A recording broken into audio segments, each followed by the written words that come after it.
It's my joy and pleasure to be here with you this morning. இந்த காலை வேளையிலே உங்கள் மத்தியிலே இருப்பது நான் மகிழ்ச்சியாய் சந்தோஷமாய் கருதுகிறேன். I see almost half the people are young and children. பாதி பேருக்கு மேல வாலிபர்களாகவும் சிறுவர்களாகவும் இருக்கிறதை நான் காண்கிறேன். And most of you children must be going to school and colleges. பிள்ளைகள் நீங்க ஸ்கூலுக்கும் கல்லூரிக்கும் செல்கிறவர்களாய் இருப்பீர்கள். Now when you are in school or college and there are some rules and regulations, and when you violate some of it or one of it, at least some important rule, you violate it, what will you do? ஸ்கூல்ல நீங்க போகும்பொழுது, கல்லூரிகள் போகும்போது அங்க ஒழுங்குமுறைகள், சட்டதிட்டங்கள், பிரமாணங்கள்னு இருக்கும். அதுல ஒண்ணு நீங்க மீறும் பொழுது என்ன நடக்கும்? Will you run away or you will go to the teacher and confess it? ஸ்கூலை விட்டு ஓடி போயிருவீங்களா, இல்ல ஆசிரியர்கிட்ட போய் இது இப்படி நடந்துருச்சுன்னு சொல்லுவீங்களா? What will you do? என்ன செய்வீங்க? You can talk to me. பேசலாம். Inform the teachers. Inform the teachers. Very good. That is a very good act. But you know what happened? டீச்சர்கிட்ட சொல்றது அது நல்ல ஒரு செய்கை தான். ஆனால் என்ன நடக்கும்? That's being honest. அது நேர்மையா இருப்பது. Because you acknowledge that you have done something wrong and you want to rectify it. ஏதோ ஒரு தவறு செய்து விட்டேன் என்று சொல்லி நேர்மையாய் ஒத்துக்கொள்கிறீர்கள், அதை சரி செய்ய முயற்சிக்கிறீர்கள். Something more grave than that happened in the Garden of Eden. Eden தோட்டத்திலே அதைவிட ஒரு மேலான பயங்கரமான ஒரு காரியம் நடந்தது. Almighty God had told Adam and Eve, you shall not eat the fruit of this tree of knowledge of good and evil. சர்வவல்லமையுள்ள தேவன் ஆதாமிடத்திலும் ஏவாளிடத்திலும் இந்த நன்மை தீமை அறியத்தக்க கனியை புசிக்க கூடாது என்று சொல்லி இருக்கிறார். You know the story. உங்களுக்கு அந்த சம்பவம் தெரியும். And what God told them not to do, they did. தேவன் எதை செய்யக்கூடாது என்று சொன்னாரோ அதை அவர்கள் செய்தார்கள். And what Adam should have done? ஆதாம் என்ன செய்திருக்க வேண்டும்? Like you said, you will go to the teacher நீங்க and சொன்ன மாதிரி confess it. ஆசிரியரிடத்துல போய் அறிக்கை செய்திருக்க வேண்டும். But he didn't do that. ஆனால் அவன் அதை செய்யவில்லை. He ran and hid himself, both of them, ரெண்டு from பேரும் God. தேவனிடத்திலிருந்து ஓடி ஒளிஞ்சு கொண்டாங்க. Who was greater there, God or Adam and Eve? அங்க யார் பெரியவர், ஆதாம் ஏவாளா தேவனா? But yeah, God. தேவன் தான். But who took the initiative? ஆனால் அந்த முதல் படியை எடுத்தது யார்? To rectify the situation. அந்த சூழ்நிலை சரி செய்யும்படி முந்தி முயற்சித்தது யார்? Almighty God from heaven came down. சர்வவல்லமையுள்ள தேவன் பரலோகத்திலிருந்து இறங்கி வந்தார். And called Adam, where are you? ஆதாமிடத்திலே, ஆதாமே நீ எங்கே இருக்கிறாய் என்று கேட்டார். No, Adam should have gone to the Lord and said, Lord, I'm sorry. I did what you told me not to do. ஆதாம் தான் ஆண்டவரிடத்துல போய், ஆண்டவரே நான் தவறு செய்து விட்டேன், நீர் செய்யக்கூடாது என்பதை செய்து விட்டேன் என்று சொல்லியிருக்க வேண்டும். But God had to come down. ஆனால் தேவன் வர வேண்டியதா இருந்தது. And then God asked him, where are you? தேவன் அவனை பார்த்து எங்கே இருக்கிறாய் என்று கேட்டார். God knew where they were. எங்கே இருக்கிறான் என்று தேவனுக்கு தெரியும். But he wanted to test them there also, whether they will tell the truth or there also they will lie. அங்கேயும் அவங்கள சோதிச்சு பார்த்தார், பொய் சொல்லுவாங்களா இல்ல உண்மையை சொல்லுவாங்களான்னு. And you see, in this, what we see here, when man sinned, man should have gone to God and acknowledged his sin. But God came down to give a remedy. மனிதன் பாவம் செய்த பொழுது மனிதன் தான் தேவனிடத்திலே போய் நான் பாவம் செய்து விட்டேன் என்று சொல்லியிருக்க வேண்டும். ஆனால் அதற்கு மாறாய் தேவன் வந்து அதற்கான தீர்வை ஏற்படுத்தினார் என்பதை பார்க்கிறோம். We read about that in Genesis chapter 3. ஆதியாகமம் 3 அதை குறித்து வாசிக்கிறோம். And the Lord came down and then he sorted out the situation and he promised them a Messiah, the seed of the woman. அங்கே 3ஆம் அதிகாரத்திலே ஆண்டவர் வந்து சரி செய்து அவர்களுக்கு ஒரு வாக்குத்தத்தம் கொடுத்தார், மேசியா வருவார் என்று சொல்லி. He provided a solution. அங்கே ஒரு தீர்வை உண்டு பண்ணினார். Then we go to the next chapter, chapter 4. அடுத்த அதிகாரம் 4ஆம் அதிகாரத்திற்கு செல்லும் பொழுது there we see Adam's first son, Cain, became a murderer. He killed his own brother. ஆதாமனுடைய முதல் குமாரன் காயின் சொந்த தம்பியே கொன்று கொலைகாரனாய் மாறினான். You know that story. I don't have to turn there. அந்த கதையெல்லாம் உங்களுக்கு தெரியும், நான் அங்கே திருப்ப வேண்டியதில்லை. What should Cain have done? Coin என்ன செய்திருக்க வேண்டும்? He also should have run to God and confessed his sin. அவனும் தேவனிடத்திலே ஓடி நான் பாவம் செய்து விட்டேன் என்று தேவனிடத்திலே ஒத்துக்கொண்டிருக்க வேண்டும். If Adam had also done that, situation would have been different. ஆதாம் அதை செய்திருந்தால் காரியம் வித்தியாசமா இருந்திருக்கும். And if Cain also had done that by running into the Lord's presence, confessing his sin, situation would have been different. காயினும் அதே போல தேவனுடைய சமூகத்திற்கு ஓடி போய் நான் பாவம் செய்து விட்டேன் என்று அறிக்கை செய்திருந்தால் அந்த சம்பவம் வித்தியாசமா இருந்திருக்கும். Because neither of them went to God, God came down in both the cases. ரெண்டு சூழ்நிலையிலுமே அது நடக்காததினாலே தேவன் வந்து அவர்களை சந்தித்தார். And then the Lord speaks to Cain. காயினிடத்திலே ஆண்டவர் பேசுகிறார். What have you done? நீ என்ன செய்தாய்? Your brother's blood is crying out to me. உன்னுடைய சகோதரனுடைய ரத்தம் கூக்குரல் இடுகிறது என்னிடத்திலே என்று சொல்கிறார். Why your face has fallen? உன்னுடைய முகம் ஏன் விழுந்திருக்கிறது? Why there is no joy on your face? உன்னுடைய முகத்திலே ஏன் சந்தோஷம் இல்லை? Sometimes we can ask that question ourselves. சில சமயங்களே நம்மை பார்த்து அந்த கேள்வியை கேட்கலாம். Why there is no joy in my face? என்னுடைய முகத்திலே ஏன் ஒரு சந்தோஷம் இல்லை? Why there is a scowl and a downcast look? என் முகம் எப்பொழுதும் வாடி போய் ஏன் முகம் நொடிந்து காணப்படுகிறது? The Lord says, if you do well, will not your countenance be lifted up? நீ நன்மை செய்தால் நீ தூக்கிவிடப்படுவாய் அல்லவா என்று ஆண்டவர் கேட்கிறார். And when God asked him, where is your brother Abel? உன்னுடைய சகோதரன் ஆபேல் எங்கே என்று கேட்கிறார். Instead of being little humble and respectful and polite to the Almighty God, see the audacity of Cain in telling God, am I my brother's keeper? ஆண்டவரிடத்திலே தாழ்மையாய் பக்தியாய் பயத்தோடு பதில் சொல்லாதபடி இங்கே அவனுடைய மேட்டிமையை பாருங்கள். தேவனிடத்திலே எப்படி கேட்கிறான், நான் என்னுடைய சகோதரனை காவலாளியா என்று கேட்கிறான். See the arrogance and the boldness of this man to talk back to God like that. தேவனிடத்திலே இப்படி பேசுவதனுடைய இவனுடைய தைரியத்தையும் இவனுடைய துணிகரத்தை பாருங்கள். You know, God is not just waiting up there in heaven wanting people to come to him. ஆண்டவர் பரலோகத்தில் உட்கார்ந்து ஜனங்கள் எல்லாம் என்னிடத்திலே வர வேண்டும் என்று உட்கார்ந்து இருக்கிறாரா? Almost in every situation, it is the Lord who came down and gave us a solution. ஒவ்வொரு சூழ்நிலையிலும் அவர்தான் வந்து தீர்வை கொடுத்திருக்கிறார். Because our God is a faithful God.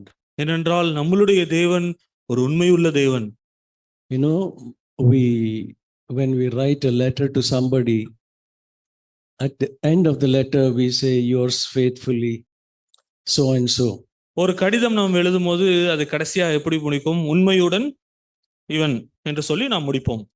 You know, this is God's love letter to man.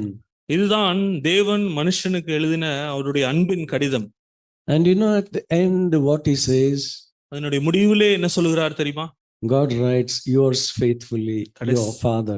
கடைசியாய் உண்மையுடன் உன்னுடைய தகப்பன் என்று சொல்லுகிறார். You know, that is the last word in the Bible. It says amen. கடைசி வார்த்தை வேதத்திலே இருக்கிறது ஆமென். In the last chapter of Revelation, வெளிப்படுத்தல் கடைசி அதிகாரத்திலே கடைசி வார்த்தை. The other meaning of the word amen, it's not only let it be so, but it also means trust and faithful or faithfully yours. ஆமென் என்ற வார்த்தையினுடைய அர்த்தம் அப்படியே ஆகக்கடுவது என்பது ஒரு அர்த்தம். இன்னொரு அர்த்தம் உண்மையுள்ள நான். So all that God has spoken and promised, ultimately he ends up in Revelation chapter 22. அவர் பேசின எல்லா காரியங்களும் கொடுத்த எல்லா காரியங்களையும் எப்படி முடிக்கிறார்? வெளிப்படுத்தல் 22ஆம் அதிகாரத்திலே it says, the last verse, chapter 22, verse 21, the grace of 22-21 verse 20, he says, he who testifies to these things says, yes, I'm coming quickly. Amen. Come, Lord Jesus. இவைகளை சாட்சியாக அறிவிக்கிறவர் மெய்யாகவே நான் சீக்கிரமாய் வருகிறேன் என்கிறார். ஆமென். கர்த்தராகிய இயேசுவே வாரும். Verse 21, it says, the grace of our Lord Jesus Christ be with you all. Amen. நம்முடைய கர்த்தராகிய இயேசு கிறிஸ்துவின் கிருபை உங்கள் அனைவரோடும் இருப்பதாக. ஆமென். What that means is God is telling, I'm closing this big letter of mine to you all, my son and daughter. என்னுடைய மகனே மகளே, நான் உனக்கு எழுதின இந்த பெரிய கடிதத்தினுடைய நிறைவுக்கு வருகிறேன். Yours faithfully, your dad. உண்மையுடன் உன்னுடைய தகப்பன். So this is our God. இதுதான் நம்மளுடைய தேவன். And this is what he wants to convey to us. இதைதான் நம்மிடத்திலே அவர் சொல்ல விரும்புகிறார். Even this morning, இந்த காலை வேளையிலேயும் we will look at the faithfulness of God. தேவனுடைய உண்மையை நாம் தியானிப்போம். Can you turn your Bibles with me to Deuteronomy chapter 7? உபாகமம் 7ஆம் அதிகாரத்துக்கு என்னோடு சேர்ந்து வேதத்தை திருப்பி Verse 9. 9வது வசனம். Deuteronomy chapter 7, verse 9. உபாகமம் 7:9. Can you read, brother? ஆகையால் உன் தேவனாகிய கர்த்தரே தேவன் என்றும் தம்மில் அன்பு கூர்ந்து தமது கற்பனைகளை கைக்கொள்ளுகிறவர்களுக்கு அவர் 1000 தலைமுறை மட்டும் உடன்படிக்கையையும் தயவையும் காண்பிக்கிற உண்மையுள்ள தேவன் என்றும். See, here it says, the Lord your God, he is God, the faithful God. இங்கே வாசிக்கிறோம், உங்கள் தேவனாகிய கர்த்தர் அவர் உண்மையுள்ள தேவன். That is his nature. அதுதான் அவருடைய சுவாபம். He cannot be anything other than being faithful. அவர் உண்மையுள்ளதாய் இருப்பதை காட்டிலும் வேற எப்படியும் அவர் இருக்க முடியாது. The Bible says many times about the faithfulness of God. வேதம் அநேக தடவை தேவன் உண்மையுள்ளவராய் இருக்கிறார் என்பதை குறித்து Bible சொல்கிறது. says, faithful is he who has called you and he will complete the work he has begun. உன்னை அழைத்தவர் உண்மையுள்ளவர், முடிவு பரியந்தம் நடத்துவார் என்று நாம் வாசிக்கிறோம். And we sing many songs about the faithfulness of God. தேவனுடைய உண்மையை குறித்து, உண்மையுள்ளவராய் இருக்கிறார் என்பதை குறித்து அநேக பாடல்களை பாடுகிறோம். And he says he is God who keeps covenant. தம்முடைய உடன்படிக்கையை காக்கிறவர். And his loving kindness to generations. அவர் சந்ததி சந்ததியாய், அவருடைய தலைமுறையாய் அவருடைய உடன்படிக்கையை அவர் கொண்டு வருகிறார், தயவை காண்பிக்கிறார். Not just 1, 2 or 3 or 10 generations. ஒரு தலைமுறை 2 தலைமுறை அல்ல. It says he keeps his covenant and his loving kindness to 1000th generation with those who love him and keep his commandments. தம்மில் அன்பு கூர்ந்து தமது கற்பனைகளை கைக்கொள்கிறவர்களுக்கு அவர் 1000 தலைமுறை மட்டும் உடன்படிக்கையும் தயவையும் காண்பிக்கிற தேவன். So God is a faithful God. தேவன் உண்மையுள்ள தேவன். And he is an unchanging God. அவர் ஒரு மாறாத தேவன். We read in Malachi, book of Malachi. மல்கியா புஸ்தகத்திலே நாம் வாசிக்கிறோம். The Lord says, I am the Lord, I change not. நான் தேவன், நான் மாறுவதில்லை. That's in Malachi 3:6. மல்கியா 3:6 அதை வாசிக்கிறோம். He says, I change not. நான் மாறுவதில்லை. Just in case you thought that the God of the Old Testament was a very harsh, tough God, you're entering into the new covenant and you think, oh, the Old Testament God was very angry God. The New Testament God, the Lord Jesus, is a very loving God. You may be thinking that way. ஒருவேளை என்னெல்லாம் பழைய உடன்படிக்கையினுடைய தேவன் கடினமான தேவன், இப்போ புதிய உடன்படிக்கை வந்துட்டோம், அந்த தேவன் ஒரு அன்புள்ள தேவன், அப்படிப்பட்ட கடினமான தேவன் இல்லை என்று நாம் எண்ணலாம். But it's the same God who is in the new covenant also. புதிய உடன்படிக்கையிலும் நான் கர்த்தர், நான் மாறாதவர், நான் அப்படியேதான் இருக்கிறேன் என்று சொல்கிறார். This is the seed of the woman that was promised in Genesis 3. ஆதியாகமம் 3 வாக்குத்தத்தம் பண்ணப்பட்ட ஸ்திரீயினுடைய with. That's the Lord Jesus Christ. அதுதான் ஆண்டவராகிய இயேசு கிறிஸ்து. So now he has come. இப்பொழுது அவர் வந்து விட்டார். So he is the same yesterday, today and forever. அவர் நேற்றும் என்றும் என்றும் மாறாதவர். He said, I will never change. நான் மாறுவதில்லை என்று சொல்கிறார். We change. நாம் மாறுகிறோம். Human beings they change. மனுஷர்கள் மாறுகிறார்கள். They are something today and they are something tomorrow, நேத்தி ஒரு மாதிரி இருக்கிறாங்க, நாளைக்கு ஒரு மாதிரி இருக்கிறாங்க. depending upon your reaction and performance. நாம எப்படி பதில் செலுத்துறோம், அவங்களிடத்துல எப்படி நடந்து கொள்கிறோம் என்பதை வைத்து அவர்கள் மாறுகிறார்கள். None of these things affect God. இதெல்லாம் தேவனை பாதிக்காது. It says in James chapter 1 verse 17. யாக்கோபு 1ஆம் அதிகாரம் 17ஆம் வசனத்திலே வாசிக்கிறோம். You can read that, brother. நன்மையான எந்த ஈவும் பூரணமான எந்த வரமும் பரத்திலிருந்து உண்டாகி ஜோதிகளின் பிதாவினிடத்திலிருந்து இறங்கி வருகிறது. அவரிடத்தில் யாதொரு மாறுதலும் யாதொரு வேற்றுமையின் நிழலும் இல்லை. You see there the faithfulness of God. இங்கே தேவனுடைய உண்மையை பார்க்க முடிகிறதா? Every good thing and perfect thing which is a gift is from above. நன்மையான எந்த ஈவும் பூர்ணமான எந்த வரமும் பரத்தில் உண்டாகி ஜோதிகளின் பிதாவினிடத்திலிருந்து இறங்கி வருகிறது. Coming down from the Father of lights.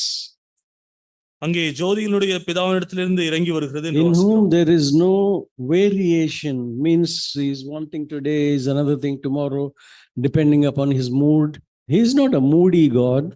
அவரிடத்தில் யாதொரு மாறுதலும் வேற்றுதலும் நிழலும் இல்லை. அர்த்தம் என்ன? நேத்தி ஒரு மாதிரி இருக்கிறாரு, இன்னைக்கு ஒரு மாதிரி இருக்காரு. அவர் மூட வச்சு மாறிப்பாரா? அப்படி மூட வச்சு மாறுறவர் அவர் அல்ல. And he is unchanging, eternal, is always the same. அவர் நித்தியமாய் மாறாதவர், எப்பொழுதும் அப்படியே இருக்கிறார். Steadfast. அவர் அப்படியே நிலையாய் இருக்கிறார். So he has revealed his nature in his word to us. அவருடைய சாயலை வார்த்தையின் மூலமாய் நமக்கு காண்பித்திருக்கிறார். He is unchanging. அவர் மாறாதவர். He is covenant keeping. அவர் கற்பனையை கைக்கொள்ளுகிறவர். He gives provision in our times of trouble. நம்மளுடைய சூழ்நிலைகளிலே பிரச்சனைகளிலே நமக்கு வேண்டியதை அவர் கொடுக்கிறார். He overlooks our iniquities. நம்மளுடைய அக்கிரமங்களை காணாதவராய் இருக்கிறார். In one translation it says in the book of Acts, the sins of the past God has winked at. ஒரு மொழிபெயர்ப்பிலே நம்மளுடைய அப்போஸ்தலர்களே இந்த வசனத்தை இப்படி ஆயிருக்கிறது, நம்மளுடைய பழைய பாவத்தை அப்படியே அவர் கண்டுகொள்ளாமல் போய்விட்டார். So he has made provision for our forgiveness of sins. நம்மளுடைய பாவ மன்னிப்புக்காய் அவர் ஒரு வாய்ப்பை உண்டு பண்ணியிருக்கிறார். And cleansing. அவர் நம்மை சுத்திகரித்திருக்கிறார். And ultimately he sent Jesus to die in our place. என்னுடைய இடத்திலே இயேசுவை மரிக்கும்படி அனுப்பினார். He can take my sins and he may give his righteousness to me. என்னுடைய இடத்தை இயேசு கிறிஸ்து எடுத்துக்கொண்டு அவருடைய நீதியை எனக்கு கொடுக்கும்படியாய். So he is the God of the past. அவர் கடந்த காலத்தின் தேவன். He is God of the present. He is God of the future. நிகழ்காலத்தின் தேவன், அவர் எதிர்காலத்தின் தேவன். We read in 1 Corinthians chapter 1 verse 9, again the faithfulness of God. 1 கொரிந்தியர் 1ஆம் அதிகாரம் 9ஆம் வசனத்திலே மறுபடியுமாய் தேவனுடைய உண்மையை குறித்து நாம் வாசிக்கிறோம். தம்முடைய குமாரனும் நம்முடைய கர்த்தருமாய் இருக்கிற இயேசு கிறிஸ்துவுடனே ஐக்கியமாய் இருப்பதற்கு உங்களை அழைத்த தேவன் உண்மையுள்ளவர். Yeah. It says God is faithful. தேவன் உண்மையுள்ளவர். Through whom you were called to fellowship with his son Jesus Christ our Lord. நம்முடைய குமாரனும் நம்முடைய கர்த்தருமாய் இயேசு கிறிஸ்துவுடனே ஐக்கியமாய் இருப்பதற்கு உங்களை அழைத்த தேவன். He has called us to fellowship with him. அவரோடு நாம் ஐக்கியப்படும்படி நம்மை அழைத்தவர். Can you think about that? அதை குறித்து எண்ணி பார்க்கலாமா? Even today there are so many places where there are kings and there are kingdoms. அநேக இடங்களிலே இப்பொழுதும் ராஜாக்களும் ராஜ்யங்களும் இருக்கிறது. And it is not so easy to have an audience with a king. ராஜாவோடு போய் சந்திப்பதெல்லாம் சாதாரண காரியம் அல்ல. And common people like us, we cannot go there unless we know somebody who is close to the king. ராஜாவுக்கு நெருங்கிய ஒருவர் யாராவது தெரிஞ்சா போய் ராஜாவை பார்க்கலாம், இல்லைன்னா சாதாரண ஜனங்கள்லாம் நம்ம போய் ராஜாவை பார்க்க முடியாது. But here the King of Kings and the Lord of Lords, he says he is faithful and he has called you and me to fellowship with his son Jesus Christ. இங்க பார்த்தீங்களா, ராஜாதி ராஜா கர்த்தாதி கர்த்தர் அவர் சொல்றாரு, உங்களை எல்லாரையும் அவருடைய குமாரனோடு ஐக்கியப்படும்படியாய் நம்மை அழைத்திருக்கிறார். Or in other words, இன்னொரு விதத்திலே சொல்ல வேண்டும் என்றால், like that verse says in Hebrews 4:15 and 16. எபிரேயர் 4:15-16 நாம் வாசிக்கிற அந்த வசனத்தின்படி Jesus also came in the flesh like us, நம்மை போல இயேசுவும் மாம்சத்திலே வெளிப்பட்டார். but he never sinned. அவர் ஒருபோதும் பாவம் செய்யவில்லை. He was tempted exactly like us, நம்மை போலவே அவர் சோதிக்கப்பட்டார். but he didn't sin. அவர் பாவம் இல்லாதவராயிருந்தார். That's why it says in verse 16, let us therefore draw near to the throne of grace with confidence. ஆதலால் 16ஆம் வசனத்திலே நாம் இரக்கத்தை பெறவும் ஏற்ற சமயத்தில் சகாயம் செய்யும் கிருபை அடைவும் தைரியமாய் கிருபாசன தண்டையிலே சேரக்கடவோம். See, God wants us to come to his throne. அவருடைய சிங்காசனத்திற்கு நாம் வர வேண்டும் என்று தேவன் விரும்புகிறார். Have you ever read any king's throne or his presence open to everybody? எல்லாருக்கும் திறந்திருக்கிற ராஜாவினுடைய சிங்காசனம் நீங்கள் கேள்விப்பட்டிருக்கிறீர்களா? There's so much of security around the king. ராஜாவை சுத்தி அவ்வளவு பாதுகாப்பு இருக்கும். You cannot just bypass them and then go to the presence of the king. அந்த பாதுகாப்பை எல்லாம் தாண்டி சாதாரணமா ராஜாவினுடைய சமூகத்துக்கு போய்விட முடியாது. But here the Lord says, இங்கே ஆனால் ஆண்டவர் சொல்கிறார், come and have fellowship with me. வந்து என்னுடைய சமூகத்துக்கு வா, என்னோடு ஐக்கியப்படு. That is the God we serve. அப்படிப்பட்ட தேவனை தான் நாம் சேவிக்கிறோம். And he has provided a way of escape. ஒரு தப்புவிக்கும் போக்கை அவர் உண்டு பண்ணுகிறார். Because it says there that we can draw near with confidence, not with fear. பயத்தோடு அல்ல, தைரியமாய் அவருடைய கிருபாசன தண்டைக்கு வர முடியும் என்று வாசிக்கிறோம். Because he was also like us. ஏனென்றால் அவரும் நம்மை போலவே இருந்தார். It says we do not have a high priest who cannot sympathize with our weakness. நம்மளுடைய பலவீனங்களை குறித்து பரிதபிக்க கூடாத பிரதான ஆசாரியர் நமக்கு ராமல். He was also tempted like us in every area. எல்லா விதத்திலும் நம்மை போலவே அவர் சோதிக்கப்பட்டார். He came in the flesh just like us. நம்மை போலவே இந்த மாம்சத்திலே வந்தார். He didn't float around, but he lived with us. அவர் நம்மோடு ஜீவித்தார். அப்படியே மெதக்கல, வானத்துல அவர் மெதக்கல. The word, it says, became flesh and dwelt among us. இந்த வார்த்தை மாம்சமாகி நம்மோடு அவர் ஜீவித்தார் என்று வாசிக்கிறோம். And he didn't have some supernatural glory or glow or halo around him. இயற்கைக்கு அப்பாற்பட்ட அவரை தலையை சுத்தி ஒளிவட்டமோ ஒரு ஒளியோ மகிமையோ அவரிடத்துல இல்லை. He was a common man like you and me. உங்களை போலும் என்னை போலும் ஒரு சாதாரண மனுஷனாய் தான் இயேசு இருந்தார். And that we know when in the Garden of Gethsemane, when they came to capture him, they didn't know who it was. எப்படி நமக்கு தெரியும் சாதாரண மனுஷனாய் இருந்தார்? அவர் கெத்செமனே தோட்டத்துல அவரை கைது செய்ய வரும்பொழுது யார் இயேசுன்னு தெரியல. And Jesus asked them, whom do you want? இயேசு அவர்களை பார்த்து கேட்டார், யாரு தேடுகிறீங்க? They say, we want Jesus. நாங்க இயேசுவை தேடுகிறோம் என்று சொன்னாங்க. And they could not recognize him because he was an ordinary man like us. நம்மை போல ஒரு சாதாரண மனுஷனா இருந்ததுனாலே அவங்க இயேசு யாருன்னு அவர்களால் கண்டுபிடிக்க And முடியல. Jesus said, it is me. நான் தான் இயேசு என்று சொன்னார். And even Judas had to give them a sign. He said, the person whom I go and kiss, he is the one you must arrest. யூதாசும் அந்த அடையாளம் காட்டி கொடுக்க வேண்டியதா இருந்தது. யாரை முத்தம் எடுக்கிறோனோ அவர்தான் இயேசு. So Jesus, just like you and me. உங்களையும் என்னையும் போலவே இயேசு இருந்தார். He was born like you and me. உங்களையும் என்னையும் போலதான் பிறந்தார். He grew up like us. நம்மை போல்தான் வளர்ந்தார். Young, dear young people.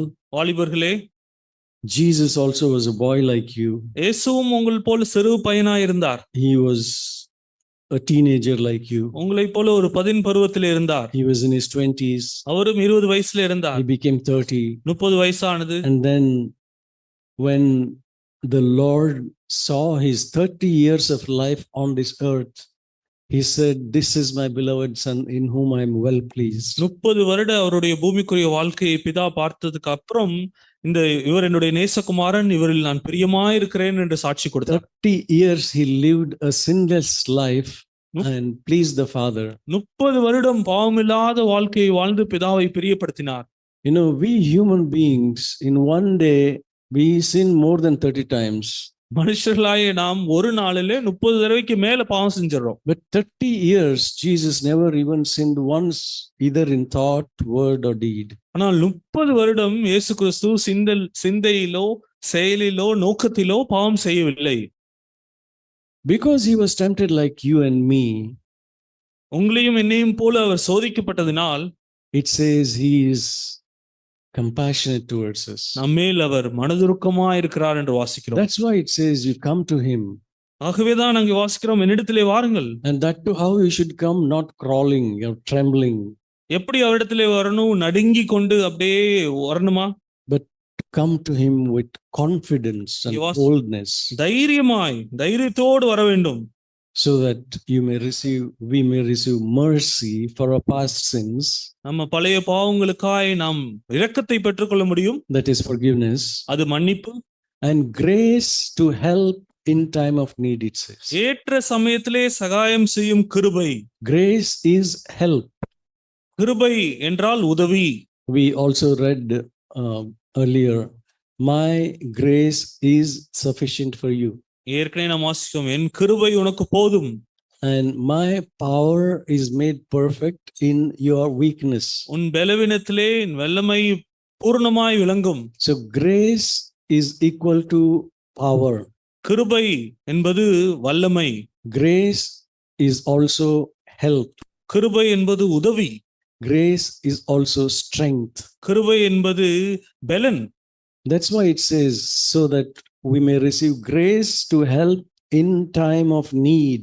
நம்மளுடைய தேவையான சூழ்நிலையிலே ஏற்ற சமயத்திலே சகாயம் உதவி செய்யும் கிருபை. Means God will give us power, அதனுடைய அர்த்தம் என்ன? தேவன் நமக்கு வல்லமையை தருவார். or God will help us தேவன் நமக்கு உதவி செய்வார் when we are being tempted, நாம் சோதிக்கப்படும் பொழுது, so that we can get over it. ஆகவே அந்த சோதனையை நாம் ஜெயிக்க முடியும். We may be enabled and empowered not to give into the flesh.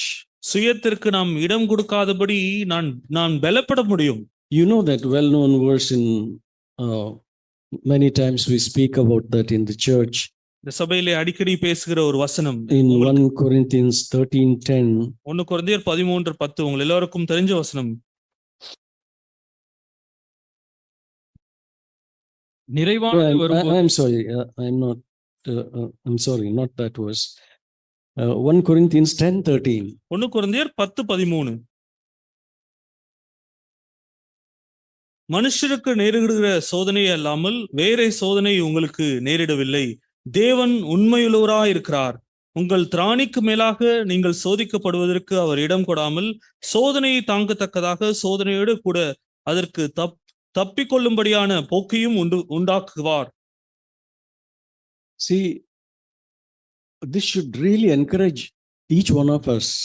இந்த வசனம் நம் ஒவ்வொருவரையும் உற்சாகப்படுத்த வேண்டும். It says God will not allow you and me to be tempted beyond our ability. நம்மளுடைய திராணிக்கு மிஞ்சி சோதிக்கப்படும்படி அவர் நம் இடம் கொடுக்க மாட்டார். God did not decide that Jesus should go to the cross at the age of 15 or 20. 15 வயதிலேயோ 20 வயதிலேயோ இயேசு சிலுவைக்கு போக வேண்டும் என்று தேவன் தீர்மானிக்கவில்லை. That was not God's timetable. அது தேவனுடைய கால அட்டவணையிலே அது இல்லை. And God will not give you, like we have heard many times from Brother Zach, when you are in the second grade in school, He will not give you a 10th grade examination paper. அநேக தடவை நம் சகோதரன் சகோதரத்திலிருந்து கேட்டிருக்கிறோம், 2வது வகுப்புல இருக்கும்போது 10ஆம் வகுப்பு பரீட்சை பேப்பரை கொடுப்பாரா?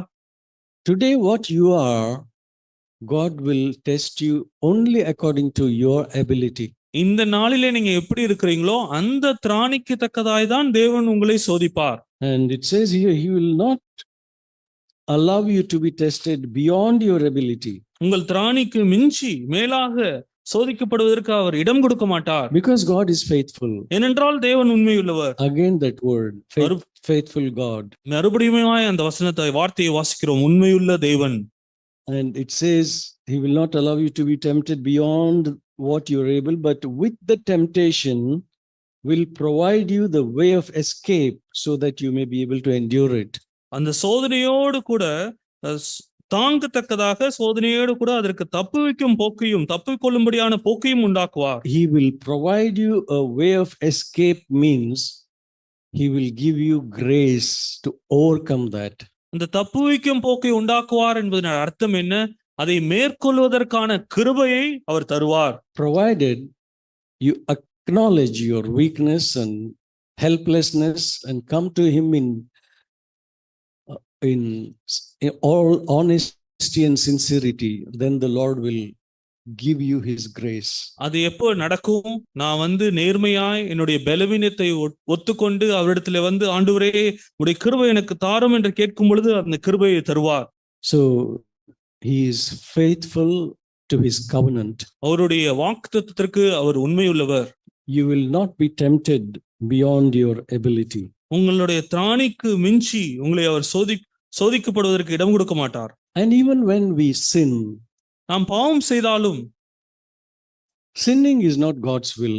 நாம் பாவம் செய்வது தேவனுடைய சித்தம் அல்ல. God wants us to overcome sin. பாவத்தை நாம் ஜெயிக்க வேண்டும் என்றுதான் தேவன் விரும்புகிறார். We read that in the very first book of the Bible, in Genesis chapter 4. ஆதியாகமம் 4ஆம் அதிகாரத்திலே அங்கே நாம் வாசிக்கிறோம். We saw that about Cain. காயினை குறித்து நாம் வாசித்தோமே. The Lord told him, if you intend well, will not your countenance be lifted up? நீ நன்மை செய்தால் நீ மேன்மை அடைய மாட்டாயா என்று கேட்கிறார். But he says, if not, இல்லை என்றால் sin is crouching at your door. அங்கே நாம் வாசிக்கிறோம், பாவம் இல்ல பிசாசுனுடைய வாசற்படியிலே படுத்திருக்கிறது. You know what is crouching? அங்கே வாசற்படியிலே நெளிந்து கொண்டு வருகிறது. Have you seen Nat Geo and Discovery and Animal Planet programs where these lions, tigers and cheetahs, they just hide themselves behind some bush in ambush just to pounce on the prey? National geography இல்ல நம்ம Discovery channel எல்லாம் பார்த்துருந்தீங்கன்னா, இல்ல சிங்கமோ புலியோ சிறுத்தையோ ஏதாவது ஒரு புதருக்கு பின்பாக மறைந்து கொண்டு அதனுடைய ஆகாரம் வரும்போது எப்படி அது தாவலான் என்று பதுங்கி இருக்கும். That is the meaning of crouching. அதுதான் கிரவுச்சிங், பதுங்கி கொண்டிருக்கிறது. It hides itself.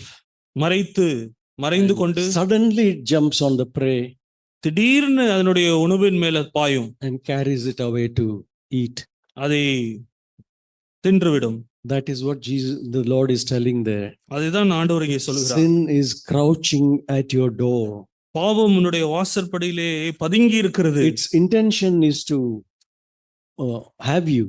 அதனுடைய நோக்கம் என்ன? அது உன்னை பாய்ந்து உன்னை பிடிக்க விழுங்க தேடுகிறது. But you must overcome it. ஆனால் நீ அதை ஜெயிக்க வேண்டும். See, in the first book itself, the Lord wanted man to overcome sin. முதல் புத்தகத்திலே தேவனுடைய நோக்கம் என்ன? மனுஷன் பாவத்தை ஜெயிக்க வேண்டும் என்பது. This is not a new covenant or CFC teaching. இது ஏதோ புதிய உடன்படிக்கை சத்தியம், CFC-னுடைய சத்தியம் அல்ல. Way back in outside of the Garden of Eden, the Lord told Cain, you must conquer and overcome sin. எப்பயோ ஆரம்பத்திலே ஏதேன் தோட்டத்து வெளியிலே தேவனுடைய விருப்பம் மனுஷனுக்கு இதுவாய்தான் இருந்தது. காயினிடத்திலே நீ பாவத்தை ஜெயிக்க வேண்டும் என்று சொன்னார். And when we go to God in helplessness, நம் உதவியற்றவர்களாய் தேவனிடத்திலே செல்லும் பொழுது God is faithful to his covenant. அவருடைய பிரமாணத்திற்கு அவர் உண்மையுள்ளவர். And he will see to it that you get help and then you overcome sin. நாம் உதவியை பெற்றுக்கொண்டு பாவத்தை நாம் ஜெயிக்கிறோம் என்பதை அவர் நிச்சயித்துக் கொள்வார். We know that very well known verse in Romans 6:14. எல்லோருக்கும் தெரிந்த வசனம் ரோமர் 6:14. It says you are not under law, but you are under grace. நீங்கள் பிரமாணத்திற்கு கீழ் இல்லாமல் நீங்கள் கிருபைக்கு கீழ்ப்பட்டிருக்கிறபடியால். Because you are under grace, sin shall not have dominion over you. நீங்கள் கிருபைக்கு கீழ்ப்பட்டிருக்கிறபடியால் பாவம் உங்களை மேற்கொள்ள மாட்டாது. And who does God give grace to? யாருக்கு தேவன் அந்த கிருபையை தருகிறார்? The Bible is very clear. God gives grace to the humble. வேதம் தெளிவாய் சொல்லுகிறது, தேவன் தாழ்மையுள்ளவர்களுக்கு கிருபை தருகிறார். He doesn't give grace to the self-confident and arrogant and proud people. சுயத்திலே நம்பிக்கையாய் இருக்கிறவர்கள், மேட்டிமையாய் துணிகரமாய் பெருமையாய் இருக்கிறவர்களுக்கு அவர் கிருபையை தருவதில்லை. The Bible says God resists the proud. பெருமையுள்ளவர்களுக்கு தேவன் எதிர்த்து நிற்கிறார் என்று வேதம் சொல்கிறது. gives grace to the humble. தாழ்மையுள்ளவர்களுக்கோ கிருபை தருகிறார். When God gives you grace, you will be empowered from inside to overcome the temptation in your flesh. தேவன் நமக்கு கிருபையை தரும் பொழுது நம்முடைய சுயத்திலே இருக்கிற அந்த சோதனையை ஜெயிப்பதற்கு நாம் பலன் கொள்வோம். God's will is that we live free from sin. பாவத்திலிருந்து விடுதலைப்பட்டவர்களாய் நாம் வாழ வேண்டும் என்பதுதான் தேவனுடைய சித்தம். You turn with me to 1 John chapter 2. 1 யோவான் 2ஆம் அதிகாரத்திற்கு நீங்கள் திருப்பிக் கொள்ளுங்கள். You know, some of you know these verses. உங்கள் ஒரு சிலருக்கு இந்த வசனங்கள் தெரிந்திருக்கும். This is the Apostle John writing almost around the age of 95 or so. 95 வயதாயிருக்கும் அப்போஸ்தலனாகிய யோவான் இந்த வசனங்களை எழுதுகிறார். He is writing in verse 1. 1ஆம் வசனத்திலே வாசிக்கிறோம். He is writing, "My little children, I am writing these things to you so that you may not sin." என் பிள்ளைகளே, நீங்கள் பாவம் செய்யாதபடிக்கு இவைகளை உங்களுக்கு எழுதுகிறேன். See, this is the first line that he says, "I am writing so that you will not sin." நீங்கள் பாவம் செய்யாதபடிக்கு இவைகள் எல்லாம் எழுதுகிறேன் என்று சொல்லிதான் ஆரம்பிக்கிறார். Then he says, பின்பு என்ன சொல்லுகிறார்? "If anyone sins." ஒருவன் பாவம் செய்வானானால். See, in the first line he says, "I am writing this to you உங்களுக்கு நான் இதை எழுதுகிறேன் என்று சொல்லுகிறார். that you may not sin." நீங்கள் பாவம் செய்யாதபடி உங்களுக்கு எழுதுகிறேன். He is not writing that we may not sin, நாம் பாவம் செய்யாதபடி என்று சொல்லவில்லை. because he has already overcome. Almost he has become an overcomer. ஏற்கனவே கிட்டத்தட்ட அவர் ஜெயாலியாய் அவருடைய வாழ்க்கையிலே He is மாறிவிட்டார். writing, "I am writing to you so that you may not sin." நீங்கள் பாவம் செய்யாதபடி உங்களுக்கு எழுதுகிறேன் என்று சொல்லுகிறார். And then he says, பின்பு என்ன சொல்லுகிறார்? "If anyone sins," ஒருவன் பாவம் செய்வானானால். then he includes himself there. அவரையும் அவர் சேர்த்துக் கொள்கிறார். He is not saying that you have an advocate. He says, "We have an advocate." அங்கே உங்களுக்கு நீதிபதியாகிய பரிந்து பேசுகிறவர் இருக்கிறார் என்று சொல்லவில்லை, நமக்கு இருக்கிறார் என்று சொல்லி With வாசிக்கிறோம். the Father, Jesus Christ the righteous. அங்கே வாசிக்கிறோம், நமக்காக பிதாவினிடத்தில் பரிந்து பேசுகிறவராய் இருக்கிறார். And he himself is the propitiation for our sins, and not for ours only, but also for the sins of the world. நம்முடைய பாவங்களை நிவர்த்தி செய்கிற கிருபாதார பலி அவரே. நம்முடைய பாவங்களை மாத்திரமல்ல, சர்வலோகத்தின் பாவங்களையும் நிவர்த்தி செய்கிற Now, பலியாய் இருக்கிறார். that first verse, you just change the writing, those two sentences there. அங்கே முதல் வசனத்திலே அந்த முதல் சொல்லப்பட்டதையும் இரண்டாவது சொல்லப்பட்டதையும் மாற்றுங்களேன். If it began like something like this, இப்படி ஆரம்பித்திருக்குமானால் எப்படி இருக்கும்? "I am writing to you, my little children, என் பிள்ளைகளே, நான் உங்களுக்கு எழுதுகிறேன். if anyone sins, ஒருவன் பாவம் செய்தானானால் we have an advocate with the Father, Jesus Christ the righteous." நீதிபதியாகிய இயேசு கிறிஸ்து நமக்காக பிதாவினிடத்தில் பரிந்து பேசுகிறவராய் இருக்கிறார். But I am writing to you ஆனாலும் நான் உங்களுக்கு எழுதுகிறேன், that you may not sin. நீங்கள் பாவம் செய்யாதபடி இருங்கள். Is that how he writes? அப்படிதான் எழுதுகிறாரா? See the order in which he writes this. அவர் எழுதின அந்த ஆர்டரை பாருங்கள். First of all, he says, "I am writing this to you, little children, that you may not sin." என் பிள்ளைகளே, நீங்கள் பாவம் செய்யாதபடி இதை உங்களுக்கு எழுதுகிறேன். But if you sin, ஆனால் நீங்கள் பாவம் செய்வீர்கள் என்றால், we have an advocate with the Father, பிதாவினிடத்திலே பரிந்து பேசுகிறவர் நமக்கு உண்டு. Jesus Christ the righteous advocate. நீதிபதியாய் இருக்கிற இயேசு கிறிஸ்து. So the old covenant also begins with you conquering sin, not allowing it to crouch at your door, but to overcome it. பழைய உடன்படிக்கையும் எப்படி ஆரம்பிக்கிறது? பாவத்தை நீ ஜெயிக்க வேண்டும், பாவம் உன்னுடைய வாசற்படியிலே பதுங்கி இருக்க இடம் கூடாதே என்று ஆரம்பிக்கிறது. And towards the end also it says, "I am writing to you so that you may not sin." கடைசியாயும் எப்படி வாசிக்கிறோம்? நீ பாவம் செய்யாதபடி உனக்கு நான் எழுதுகிறேன்.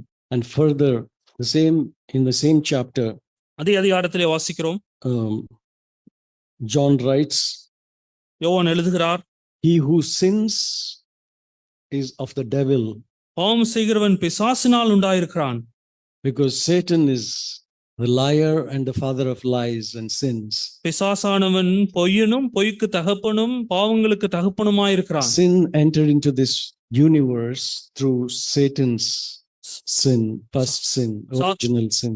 சாத்தான் பாவம் செய்தனால் முதல் பாவம், அப்படிதான் பாவம் இந்த உலகத்திற்கு வந்தது. He has sinned from the beginning, ஆதியிலிருந்து அவன் பாவம் செய்கிறவன், and he is a murderer from the beginning itself. ஆதியிலிருந்து அவன் கொலைபாதகன். So please remember, dear brothers and sisters, that God's intention or his will for his children is to live beyond and above sin. தேவனுடைய நோக்கமும் குறிக்கோளும் அவர்களுடைய பிள்ளைகளுக்கு இதுதான். நாம் பாவத்திற்கு மேலாய், பாவத்திற்கு அப்பாற்பட்டு நாம் ஜீவிக்க வேண்டும். I am talking about conscious sins.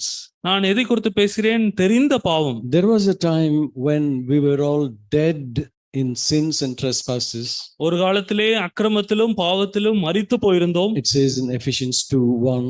அது எபேசியர் 2:1 வாசிக்கிறோம். We were all dead in sins and trespasses. நாம் எல்லாரும் பாவத்தினாலும் அக்கிரமத்தினாலும் மரித்து போயிருந்தோம். But the Lord, being rich in mercy, he quickened us, it says. That means he sort of resurrected us from sin and gave us a new life in Christ Jesus.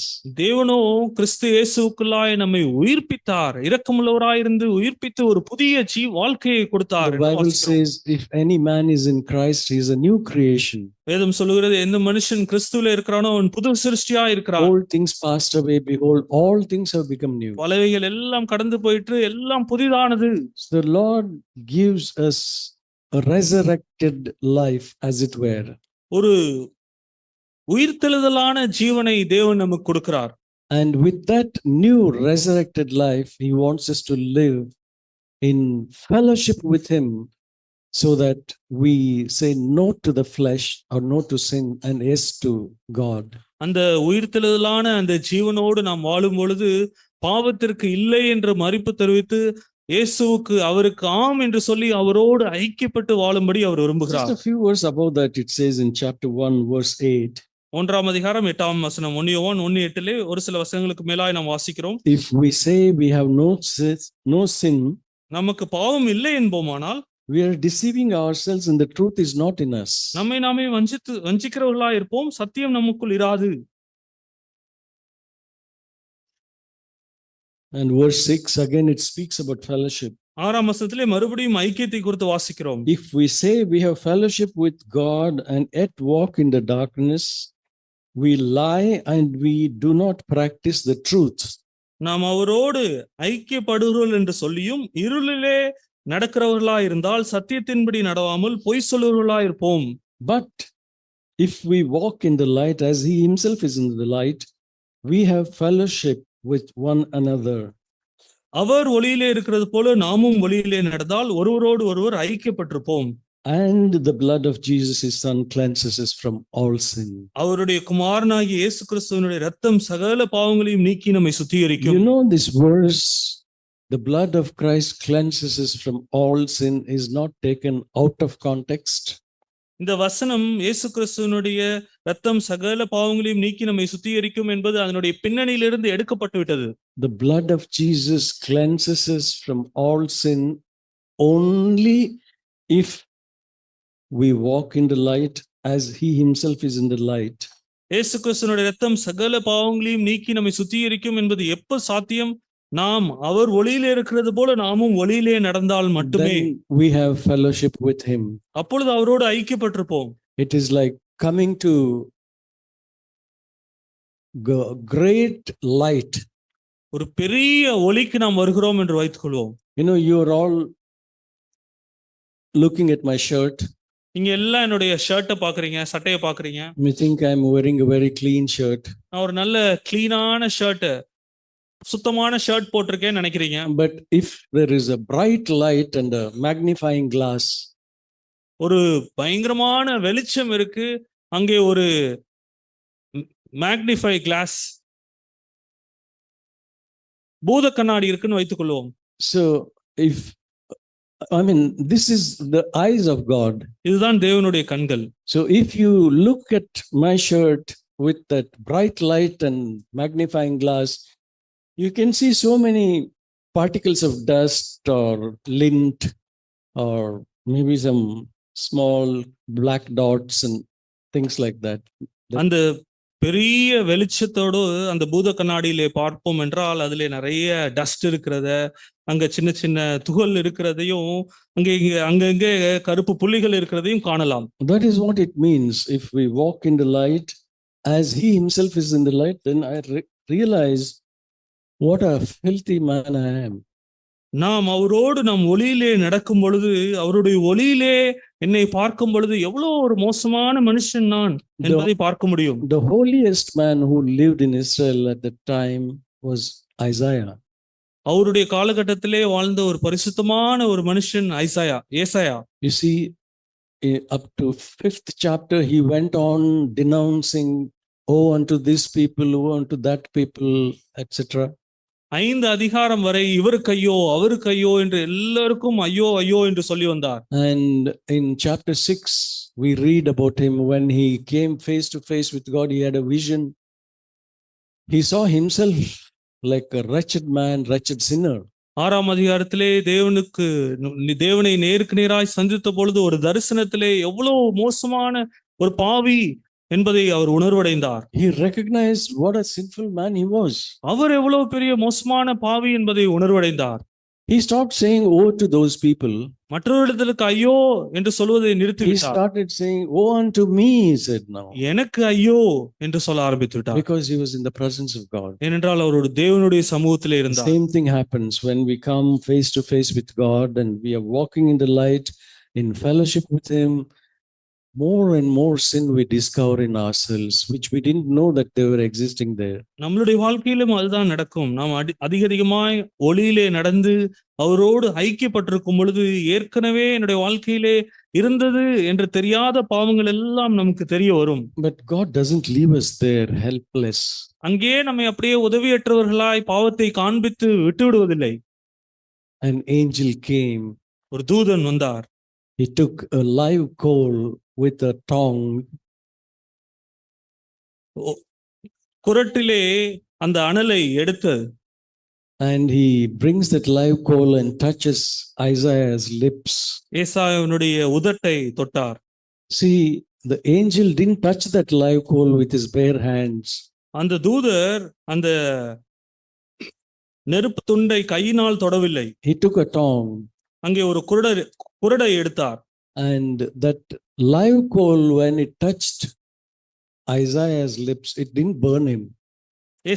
ஏசாவினுடைய உதட்டை அது தொட்ட பொழுது அது சுட்டெரிக்கவில்லை. But it cleansed him. அது அவனை சுத்திகரித்தது. And then we read in verse 9 here. 9ஆம் வசனத்திலே நாம் வாசிக்கிறோம், If we confess our sin, நாம் பாவங்களை நாம் அறிக்கை செய்தால், again that word comes, he is faithful மறுபடியும் அந்த வசனம் வருகிறது, அவர் உண்மையுள்ளவர் and righteous our நீதிபரர், to forgive us our sins and to cleanse us from all unrighteousness. நம்மளுடைய பாவங்களை நாம் அறிக்கையிட்டால் பாவங்களை நமக்கு மன்னித்து எல்லா அநியாயத்தையும் நீக்கி சுத்திகரிப்பதற்கு அவர் உண்மையும் நீதியும் உள்ளவருமாய் இருக்கிறார். So Jesus is able to forgive us and cleanse us. இயேசு நம்மை சுத்திகரிக்க முடியும், நம்மை மன்னிக்க முடியும். And he is the ultimate example for us. நமக்கு ஒரு பெரிய ஒரு மாதிரியாய் அவர் இருக்கிறார். The life of Jesus, இயேசுவினுடைய ஜீவன், the miracles and compassion, அவருடைய இரக்கம் மனதுருக்கம், the resurrection life, அவருடைய உயிர்த்தெழுந்த ஜீவியம், these are all ultimate proof of God's faithfulness. தேவன் நம் மீது எவ்வளவு அதிகமாய் உண்மையுள்ளவராய் இருக்கிறார் என்பதற்கு நிரூபணம். So my dear brothers and sisters, அருமையான சகோதர சகோதரிகளே, God's faithfulness covers all our weaknesses. நம்மளுடைய பலவீனங்களை எல்லாம் தேவனுடைய உண்மை மறைக்கிறது. All our past sins, our past bad memories, and the fear of the future, the anxiety that you and we have, God takes care of all that. நம்மளுடைய பழைய வாழ்க்கை, பாவங்கள், நம்மளுடைய பயங்கள், எதிர்காலத்தை குறித்ததான கவலைகள், இது எல்லாம் தேவன் பொறுப்பெடுத்துக் கொள்கிறார். Jeremiah says, His mercies are new every morning. எரேமியா சொல்கிறார், அவருடைய இரக்கம் காலைதோறும் புதிதாக இருக்கிறது. Great is His faithfulness. அவருடைய உண்மை பெரியது. Because of that, we are not consumed. அது நிமித்தமாய் நாம் இன்னும் ஆக்கினைக்குள்ளா Because உட்படாமல் of his இருக்கிறோம். faithfulness and mercy, அவருடைய இரக்கத்தினாலும் அவருடைய உண்மையினாலும் we are not consumed. இன்னும் நாம் சுட்டரிக்கப்படாமல் இருக்கிறோம். And his mercies are new every morning. காலைதோறும் அவருடைய இரக்கங்கள் புதிதாய் இருக்கிறது. What's the meaning of that? அதனுடைய அர்த்தம் என்ன? His mercies are new today morning means, as far as God is concerned, he doesn't hold anything against me about yesterday's sin, provided I have confessed it. இந்த நாளிலே இரக்கம் புதிதாய் இருப்பதனுடைய அர்த்தம் என்ன? தேவனை பொறுத்தவரை என்னுடைய பாவத்தை நான் அறிக்கை செய்திருந்தால் நேற்றைய தினத்தினுடைய பாவம் எல்லாம் அவருக்கு பொருட்டல்ல. Each day he looks at you and me in the morning. His mercies are new every morning means he looks at you with a smile on his face, knowing that you are clean as ever. ஒவ்வொரு நாளும் இரக்கம் புதிதாய் இருப்பதனுடைய அர்த்தம் என்ன? காலையிலே உங்களை பார்க்கும் பொழுது நீங்கள் எப்பொழுதுமே சுத்தமாய் இருப்பது போல உங்களை புன்னுருகையோடு சிரிப்போடு உங்களை பார்க்கிறார். His calling is open to everybody, அவருடைய அழைப்பு உங்கள் எல்லாருக்கும் உண்டு, to sinners and to righteous people. பாவிகளுக்கும் நீதிமான்களுக்கும். And finally, I would like to end with this verse in Hosea, ஓசியாவிலே இந்த வசனத்தை சொல்லி நான் chapter முடிக்க 11, விரும்புகிறேன். verse 8. Chapter 11, ஓசியா 11ஆம் அதிகாரம். Hosea comes after Daniel, Ezekiel, Daniel. தானியேலுக்கு அப்புறம் ஓசியா வருகிறது. Chapter 11, verse 8. 11:8.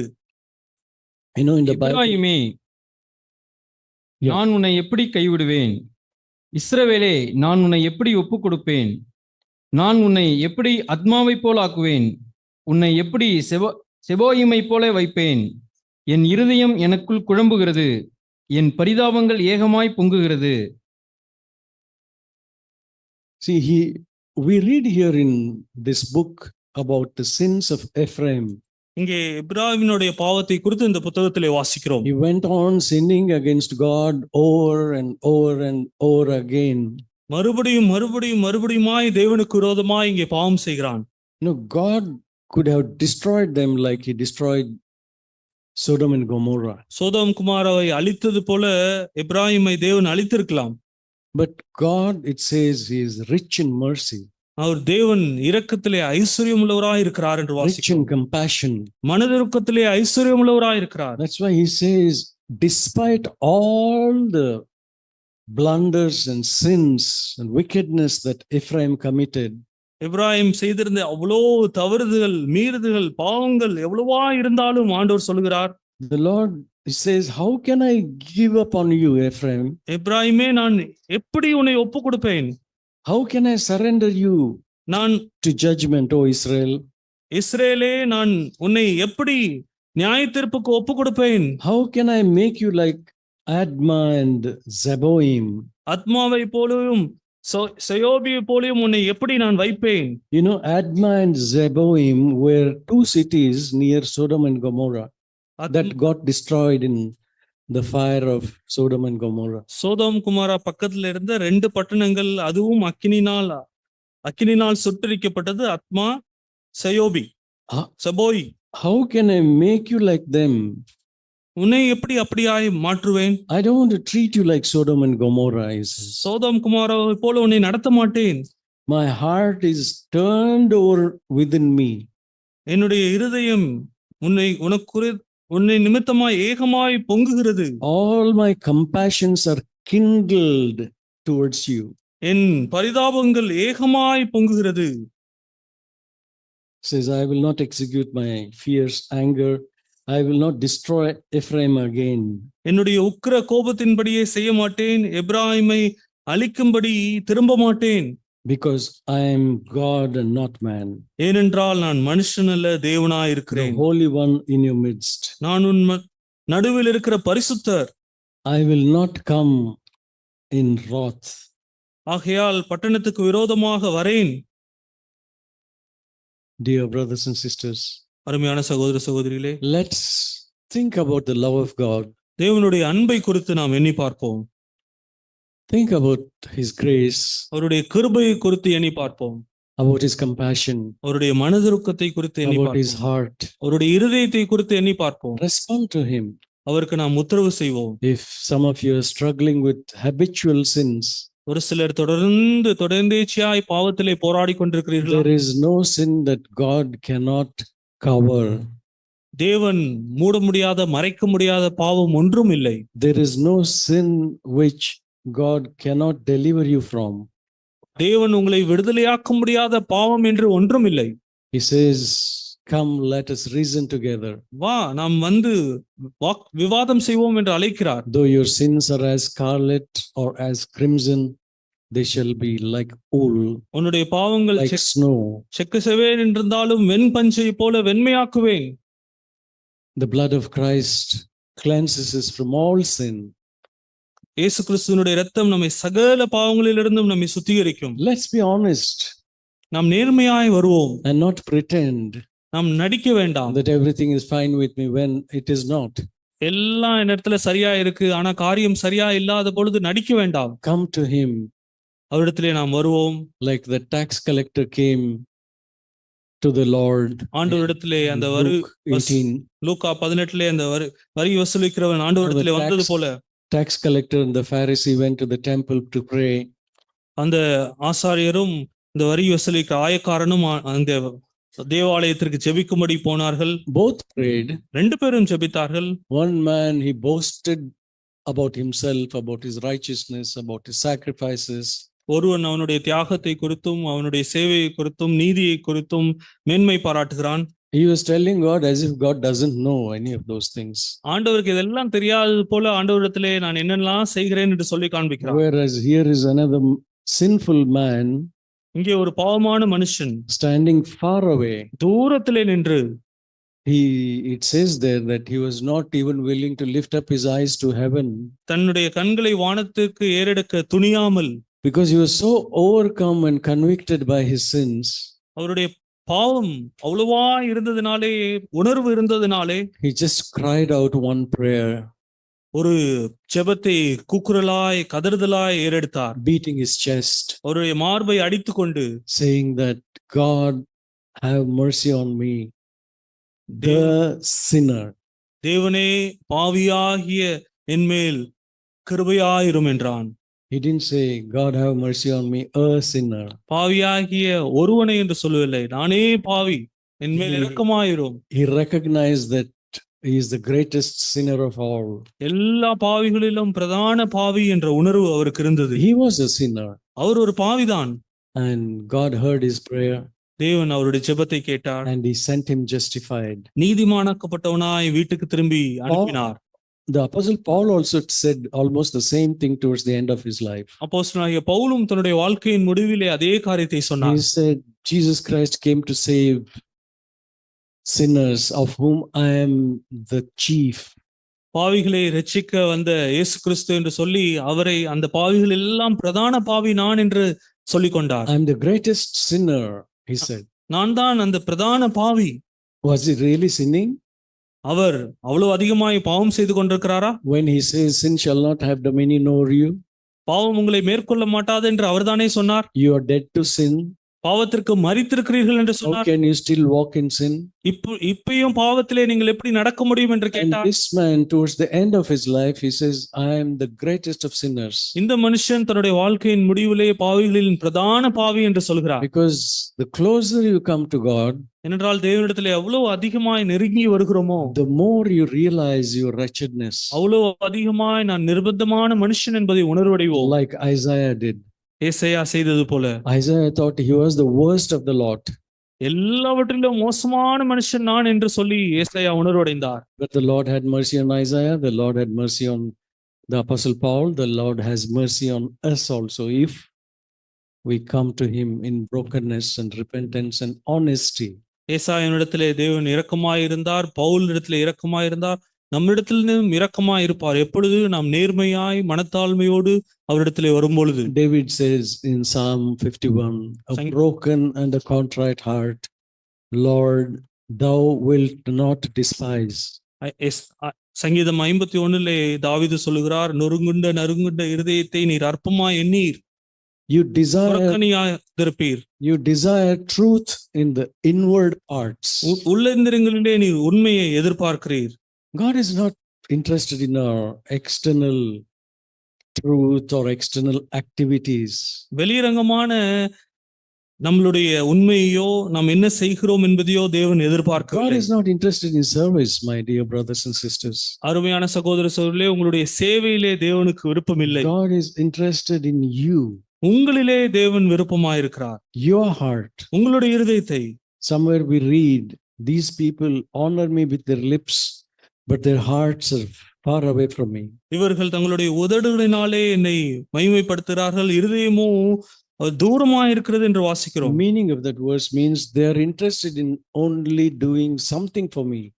அதனுடைய அர்த்தம் என்ன? ஏதோ ஒன்னை எனக்கு செய்யணும் என்பதிலே அவர்களுடைய விருப்பம் இருக்கிறது. Activities, activities, activities, church activities. சபையில இந்த காரியத்தை செய்யணும், அந்த காரியத்தை செய்யணும், எதையாவது தேவனுக்கு என்று செய்ய வேண்டும். Sacrifices and offerings I have not desired. பலிகளிலே எனக்கு விருப்பம் இல்லை என்று சொல்கிறார். The Lord says, ஆண்டவர் சொல்கிறார், but a body hast thou prepared for me, நீர் எனக்காய் ஒரு சரீரத்தை ஆயத்தம் பண்ணியிருக்கிறீர், that I may do your will. உம்முடைய சித்தத்தை அதிலே நான் செய்யும்படியாய். That is what God wants from us. நம்ம இடத்திலிருந்து தேவன் அதுதான் எதிர்பார்க்கிறார். Romans 12:1. Finally, brethren, ரோமர் 12:1 கடைசியாய் in சகோதரர்களே, the mercies of God, I beseech you தேவனுடைய இரக்கங்களை கொண்டு உங்களை வேண்டிக் கொள்கிறேன், that you present your bodies as a living sacrifice, உங்களுடைய சரீரங்களை ஜீவ பலியாய் தேவனுக்கு ஒப்பு கொடுங்கள். not as dead sacrifices like they did in the old covenant. பழைய உடன்படிக்கையிலே செய்தது போல மரித்த பலியாய் அல்ல, ஜீவ பலியாய். The old covenant, they cut up every piece of an animal and put it on the altar, so that everything could be burnt up as a burnt offering. பழைய உடன்படிக்கையிலே பலியை அவர்கள் பலிபீடத்தில் வைக்கும் பொழுது அதை வெட்டி எல்லாவற்றையும் மரித்ததாய் வைப்பார்கள், அப்பொழுது அது சுட்டரிக்கப்படும். But in the new covenant, it says we have to give ourselves as living sacrifice. ஆனால் புதிய உடன்படிக்கையிலே ஜீவ பலியாய் ஒப்பு கொடுக்க வேண்டும் என்று வாசிக்கிறோம். Means I place myself on the altar, அதனுடைய அர்த்தம் என்ன? என்னையே நான் ஜீவ பலியாய் பலிபீடத்திலே வைக்கிறேன். and if the fire gets hotter, அங்கே நெருப்பு அதிகமாய் சூடாகுகிறதா? living sacrifices have a tendency to jump out. ஜீவ பலி அதிலிருந்து தப்பிச்சு குதிச்சு ஓட ஒரு முயற்சிக்கும். But a person who has determined that he is going to be a living sacrifice, he will not jump out. ஜீவ பலியாய் நான் இருக்க போகிறேன் என்று தீர்மானித்திருக்கிற ஒரு மனுஷர் அதிலிருந்து குதிக்க மாட்டார். He will lie there until the fire falls on him and consumes all that should be consumed. அங்கே வந்து அக்கினி விழுந்து அவனிடத்திலிருந்து பட்சிக்க வேண்டியது எல்லாவற்றையும் பட்சிக்கும் வரை அங்கேயே தரித்திருப்பார். In Hebrews, God says, once more I am going to shake everything. எபிரேயரிலே ஆண்டவர் சொல்றார், இன்னொரு முறை எல்லாவற்றையும் நான் அசைப்பேன். And everything will be shaken, and only that which cannot be shaken will remain. எல்லாம் அசைக்கப்படும், அசைக்கப்படாத காரியம் மாத்திரம் நிலைத்திருக்கும். So when we put ourselves on the altar and offer ourselves completely as a living sacrifice, God will burn up in us what should be burnt up, and He will not burn us up completely. நம்மை ஜீவ பலியாய் பலிபீடத்திலே ஒப்பு கொடுக்கும் பொழுது நம்மிலே சுட்டரிக்கப்பட வேண்டிய காரியங்களை ஆண்டவர் சுட்டரிப்பார், நம்மை முற்றிலுமாய் சுட்டரித்து விட மாட்டார். Only that which belongs to the old Adam will be burnt up. பழைய ஆதாமின் சுவாபத்திற்கு உண்டான காரியங்கள் மாத்திரமே சுட்டரிக்கப்படும். And the divine nature of Christ will increase more and more. கிறிஸ்துவினுடைய திவ்ய சுவாபம் இன்னும் அதிகமாய் பெருகும். Then this is the work of sanctification that God is doing in our midst. நம் மத்தியிலே தேவன் செய்கிற பரிசுத்தமாக்குதலின் கிரியை இதுதான். May we submit to Him நாம் அவரிடத்திலே ஒப்பு கொடுப்போம் and allow Him to do what He wants to do. அவர் நம்மளே செய்ய விரும்புகிறதை செய்யும்படி அவருக்கு இடம் கொடுப்போம்.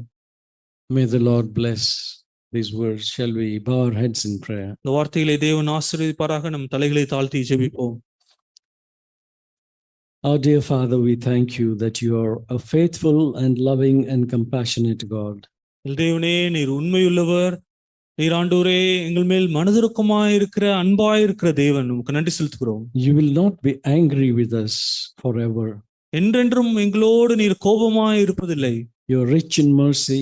நீர் இரக்கத்திலே ஐஸ்வர்யமுள்ளவராய் இருக்கிறீர். You want us to come to you in brokenness and repentance. நாங்கள் ஆண்டவரே நாங்கள் உடைந்து மனம் திரும்பி உம்மிடத்திலே வரும்படி நீர் விரும்புகிறீர். Lord, you know we are not infallible, but we are fallible creatures.